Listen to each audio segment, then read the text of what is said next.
জনবিন্যাস তো চেঞ্জ হচ্ছে, সেটা আমরা চোখের সামনে দেখতে পাচ্ছি। আজকে যেসব পশ্চিমবঙ্গের বর্ডার এলাকা, সেখানে আজকে হিন্দুরা মাইনরিটি হয়ে গেছে। আজকে বিএসএফ কে জমি দেওয়া হচ্ছে না যাতে ইন্টারন্যাশনাল ফেন্সিংটা না হয়। ফেন্সিং হলেই তো মুশকিল, তাহলে তার রোহিঙ্গা অনুপ্রবেশকারী ঢুকতে পারবে না। কারা এই রোহিঙ্গা অনুপ্রবেশকারী? বাংলাদেশি অনুপ্রবেশকারী এরা কারা? এরা হচ্ছে মমতা ব্যানার্জির ভোট ব্যাংক, দুধেল গাই। আমি বলছি না, উনি যার নাম দিয়েছেন। মানে সেই আমরা ক্লাসিক্যাল মিউজিকে যুগলবন্দি যে আমি শুনি, যুগলবন্দি। মমতা ব্যানার্জি ঢোকাবেন আর হেমন্ত সোরেন তাদের শেল্টার দেবেন। মমতা ব্যানার্জি অবশ্য শেল্টার দেন, দুজনেই যুগলবন্দি খেলছে। আজকে ঝাড়খণ্ডে আমি ক্লাস্টার ইনচার্জ হয়ে এখানে এসেছি। আজকে সাঁওতাল পরগনাতে জনবিন্যাস পুরো চেঞ্জ হয়ে গেছে।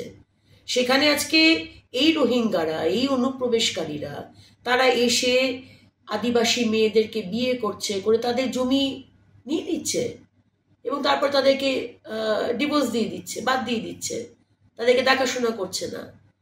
এবং আমাদের সরকার এলে, আসবেই 23শে নভেম্বর, আমাদের সরকার এলে আমাদের এটা মানুষের কাছে প্রতিজ্ঞা বা প্রতিশ্রুতি যে আদিবাসী মহিলাদের জমি বাইরের কোনো লোক নিতে পারবেন না। আমরা এই ল আনবো এবং যে জমিগুলো নিয়েছেন সেগুলো আপনাকে ফেরত দিতে হবে। যারা নিয়েছেন তাদেরকে আপনাদের ফেরত দিতে হবে। এটা আমাদের সরকার আসছে 23শে নভেম্বর, ঝাড়খণ্ডে বিজেপির সরকার, এবং এলেই এই নিয়ম করা হবে। সুতরাং এই ধরনের অন্যায়, আজকে বাইরের অনুপ্রবেশকারীরা আসবে আর মমতা ব্যানার্জি আর হেমন্ত সোরেন যুগলবন্দি খেলবে আর পুরো জিনিসটাকে প্ল্যানিং করে এগিয়ে নিয়ে যাবে কংগ্রেস। মানে ন্যাশনাল সিকিউরিটি, ন্যাশনাল ইন্টারেস্ট এই দলগুলোর কাছে কোনো কিছু ইম্পর্টেন্ট নয়। ওই যে বললাম, শুধু আমার পাওয়ারে থাকতে হবে, তাতে আমার দেশ জাহান্নামে যাক, দেশের মানুষগুলো শেষ হয়ে যাক, জমি, নদী, পাহাড়, জঙ্গল, খনিজ সব শেষ হয়ে যাক ঝাড়খণ্ডের, পশ্চিমবঙ্গের, এদের কিচ্ছু যায় আসে না। দেখুন, আজকে অর্জুন সিংজি যা বলেছেন, এটা মানে আমার মনে হয় যে খুব সিরিয়াসলি এটা নিয়ে চিন্তা করা দরকার। কারণ অর্জুন সিংজি একজন প্রাক্তন সাংসদ, বহুদিন ধরে রাজনীতি করছেন, এবং উনি যে কথাটি বলছেন আমার মনে হয় যে এটা তদন্ত করা দরকার।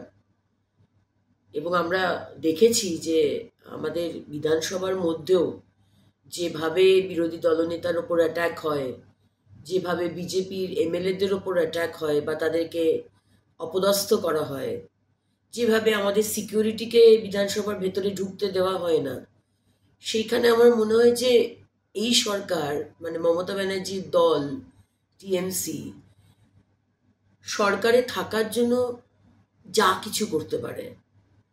তাতে যদি কাউকে খুন করে দিতে হয় সেটাও তারা করতে প্রস্তুত, শুধু পাওয়ারে থাকতে হবে। তাই আমার মনে হয়, আমার অবাক লাগছে যে একটা স্টেটমেন্ট আসার পরেও আজকে পুলিশের তরফ থেকে কোনো স্টেটমেন্ট নেই যে ঠিক আছে আমরা এই বিষয়টা দেখছি, আমরা তদন্ত করছি। স্টেটমেন্টটা তো আসা দরকার। অর্জুন সিং তো আর যে কোনো একটা সাধারণ মানুষ নয়, বিরোধী দলনেতা তো কোনো সাধারণ মানুষ নয়, তাদের এটা নিয়ে একটা পুলিশের একটা স্টেটমেন্ট আসা দরকার ছিল। আমার মনে হয় পুলিশের ইমিডিয়েটলি বিষয়টি খতিয়ে দেখা দরকার। অবশ্য পুলিশ তো বিগেস্ট তৃণমূলের ক্যাডার। পশ্চিমবঙ্গে তৃণমূলের ক্যাডাররা না যতটা অন্যায় অত্যাচার করে, তার থেকে বেশি টিএমসির ক্যাডার হয়ে মমতা ব্যানার্জির পুলিশ অত্যাচার করে। কার কাছে আর আমরা জানতে চাইবো বা তদন্ত করতে বলবো, সেটাও একটা বিষয়। আজিকরের ভাঙচুরের সেই অভিশপ্ত রাতের কথা আমরা ভুলিনি আর ভুলবো না। আজকে প্রায় 90 দিন হতে চললো এবং আজ অব্দি যারা সেদিন রাত্রে ভাঙচুর করেছিল, যে রাত্রে আমরা সবাই রাস্তায় ছিলাম অভয়ের জন্য, আজ অব্দি সেটার বিচার হলো না। আর হবেই বা কী করে? আমাদের সরকার আর আমাদের মুখ্যমন্ত্রী যারা এই দুষ্কৃতী, তাদের পাশেই তো থাকেন। আমাদের বিরোধী দলনেতা সম্মানীয় শুভেন্দু অধিকারী মহাশয় বারবার বলেছিলেন সিবিআই তদন্ত হোক। আমি জানি না কেন সিবিআই তদন্ত আদালত দিলেন না, কিন্তু বারবার আমরা তো এটাই দেখেছি যে যারাই দুষ্কৃতী, যারাই মানুষকে অত্যাচার করছে, যারাই অন্যায় করছে, যারাই ল অ্যান্ড অর্ডার ভাঙছে, অদ্ভুতভাবে মমতা ব্যানার্জি তাদের পাশেই দাঁড়ান, তাদের সমর্থনে দাঁড়ান।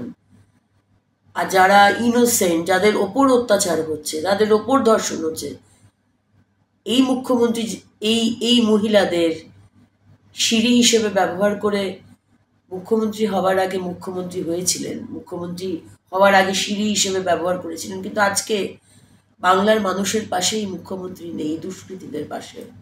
অত্যন্ত লজ্জাজনক এবং বেদনাদায়ক আমাদের সাধারণ মানুষের জন্য।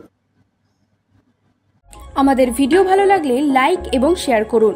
কমেন্ট সেকশনে গিয়ে জানান আপনাদের মতামত। আরও ভিডিও পেতে আমাদের চ্যানেল সাবস্ক্রাইব করুন এবং প্রতি মুহূর্তে খবরের আপডেট পেতে প্রেস করুন বেল আইকন।